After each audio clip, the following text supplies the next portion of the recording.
When you think of NASA astronauts, you imagine scientists from top universities, people born into opportunity, raised in comfort, groomed for greatness. But José Hernández's story is completely different. It begins in the fields of California, where a little boy once picked cucumbers under the hot sun, dreaming of the stars. His journey from those dusty fields to floating in space is one of the most powerful examples of human determination, sacrifice, and belief. Jose was born in California to Mexican immigrant parents who worked as migrant farm laborers. Every season, the family traveled from one part of the country to another, chasing the harvest.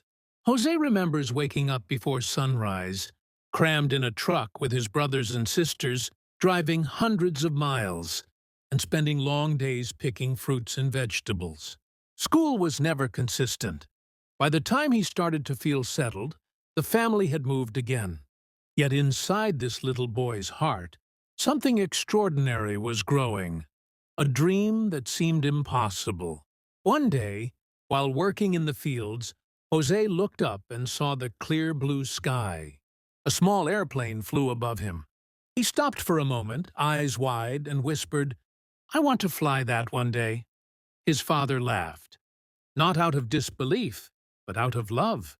He patted Jose's shoulder and said, "Mijo, if you work hard, study hard, and never give up, you can be whatever you want."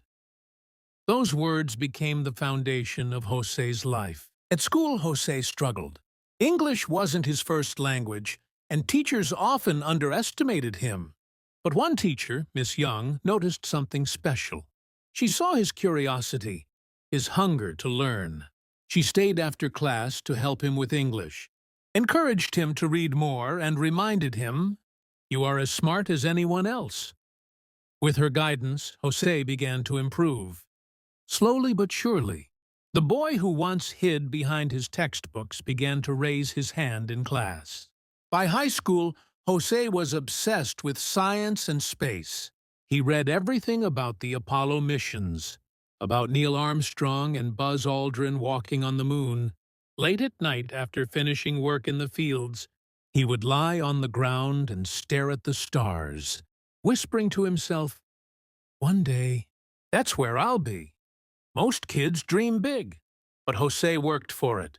He went on to study electrical engineering at the University of the Pacific, and later earned a master's degree from the University of California, Santa Barbara. Still, he never forgot where he came from. He continued to help his family, sending money, supporting his siblings, and visiting the same fields where he once worked. But in his heart, he knew his mission wasn't done. The dream of becoming an astronaut still burned. So he did what dreamers do. He applied to NASA. And then came the first rejection, then the second, then the third. Year after year, NASA said no. He applied 12 times. 12 rejections over more than a decade. Most people would have quit after the second or third attempt. But Jose said, "Each rejection is not the end. It's just a sign I need to improve." He trained harder, got his pilot's license, learned Russian, improved his scuba diving and physical fitness, and continued working at Lawrence Livermore National Laboratory, where he was designing cutting-edge space technology. Every time NASA said no, Jose said, "I'll see you next year." That attitude, that resilience, turned failure into fuel. Finally, in 2004, NASA called him for an interview. He remembers that moment clearly. He was sitting at his desk when the phone rang.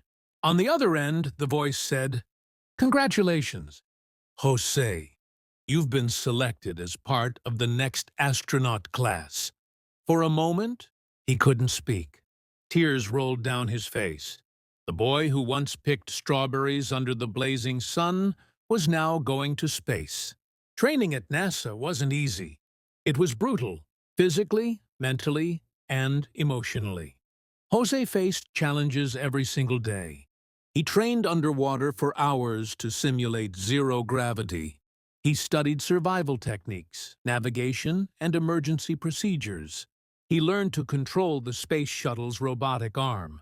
Every step felt like climbing a mountain, but each challenge reminded him how far he had come. "If I could survive the fields," he said, "I can survive this." And then, in August 2009, it finally happened.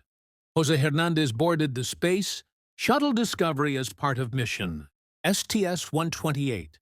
When the engines roared and the shuttle lifted off the pad, José looked out the window, watching Earth shrink below him. In that moment, he remembered everything. The long drives with his parents, the fields, the rejections, the nights he looked up at the stars, and he whispered, "We did it, Papa." Floating in space, he saw the world without borders. Just one planet, one humanity. He thought about how his parents had crossed a border for a better life, and now he was crossing a different kind of border, from Earth to space.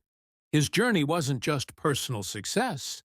It was proof that dreams know no nationality, no language, no limit. When José returned to Earth, he didn't stop there. He became a motivational speaker, an advocate for education, and even ran for Congress. He wanted to give back, to inspire the next generation to dream big. He built programs for young Latino students in STEM, reminding them, "Someone who looks like you has been to space." So what's stopping you?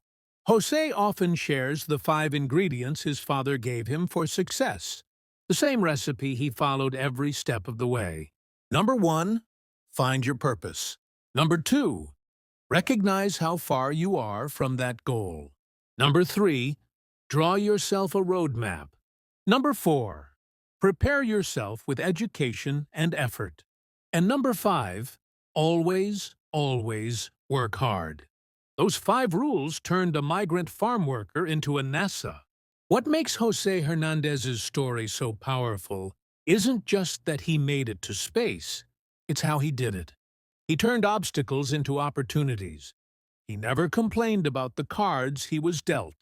He learned to play them better. He didn't wait for luck. He created it through relentless discipline and belief. He once said, "If you don't quit, you can't fail." Those words became a message to millions around the world.